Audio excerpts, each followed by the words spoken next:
That's On Point tonight. Batya Ungar-Sargon, deputy opinion editor at Newsweek, longtime friend of the show. Well, I guess the politicians are at it again, out for the politicians.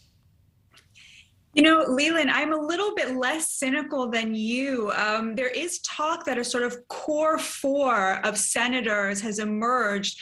Two Democrats, Chris Murphy and Kyrsten Sinema, and two Republicans, John Cornyn and Thom Tillis, who are really going at it and finding room for compromise to produce some form of legislation that satisfies both sides. Now, in terms of what President Biden is going to do with this information, I think that there's really sort of two options. The one that you laid out, where he will emerge sort of in classic divider mode and set the tone for a maximalist demand, all the stuff he knows the Republicans will say no to. But I do think there is an option that he will show up and say, look, we need gun control, not just, in terms of AR-15s. We need to deal with this gun violence in our cities, and that he will maybe even talk to the issues of compromise that this core force seems to be landing on, things like expanded background checks and crucially red flag laws. So I'm hoping we'll see that second one. Well, the advantage of being as cynical and pessimistic as I am is that I'm never disappointed, and I'm sometimes pleasantly surprised. But I genuinely admire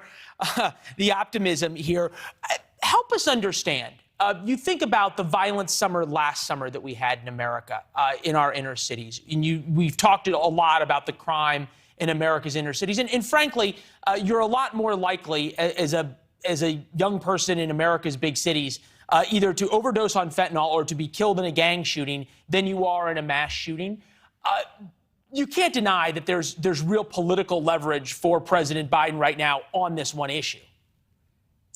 No, 100%. If he can put out if they can manage to put out a form of legislation that will force Republicans to vote no on it, simply because it is so far from what most Americans want to see, of course, they'll be able to then say, look, you have to vote for us in the midterm. Look, they don't care about children, right? Erasing exactly what you just point out, that the three main causes of gun violence have nothing to do with mass shootings. They are number one, suicide, number two, domestic violence, and number three, inner city Black kids shooting each other, right? None of those things are going to be solved by some sort of ban on, assault rifles. Well, but also none of them are probably going to be talked about tonight.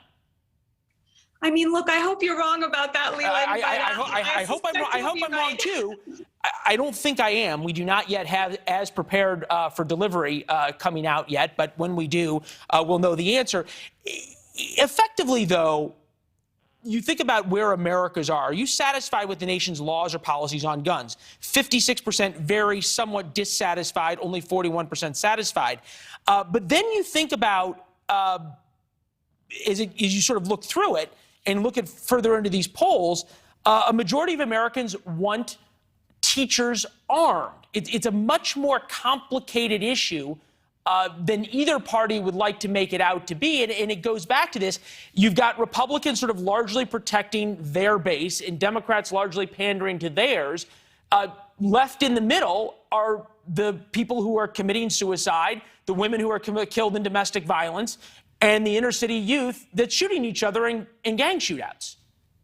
Yeah, and this is what's really, really dispiriting is, it's so interesting. We're suddenly seeing all of this appetite for mental health funding among Republicans, right? You can so easily imagine a world in which the Democrats saw that as a huge win and said, let's do it. Let's go. Let's break all this up. Let's start with, we'll do it piecemeal. Today, let's do mental health funding. Tomorrow, red flag laws. Let's see how far we can push this, but let's start pushing things. Let's start passing things. And instead, you see this real cynical push to sort of outstrip the Republicans to go to a place that is so far from where most Americans are at. Yeah, I think about sort of this major presidential address in speaking to the nation, covered on all the major networks, not only the cable networks, but the broadcast networks as well. The first time he's doing this in the evening. Of all the problems facing America, inflation 65%, crime 15%, mass shootings wasn't even on the list, COVID only 14%, unemployment 6%. It's the economy, stupid. What do voters, even people like you who support progressive policies, draw from the fact that the president doesn't spend his time, the power of persuasion, on the issue that most Americans care about the most, which is the economy.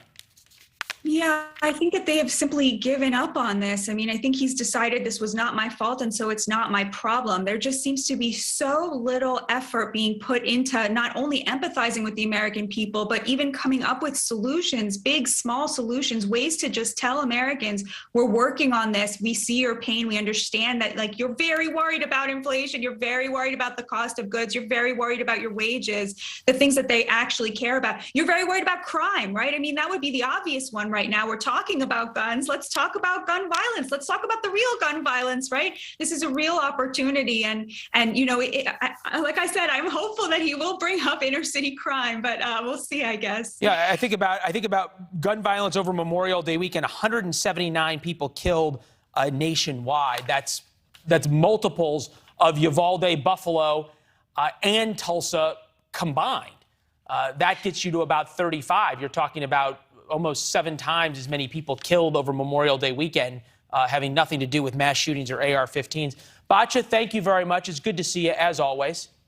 Thanks so much for having me, Leland. Yeah, thanks for watching. Go to newsnationnow.com to find NewsNation on your television provider. And don't forget to subscribe. Click the red button to get more of NewsNation's fact-driven, unbiased coverage.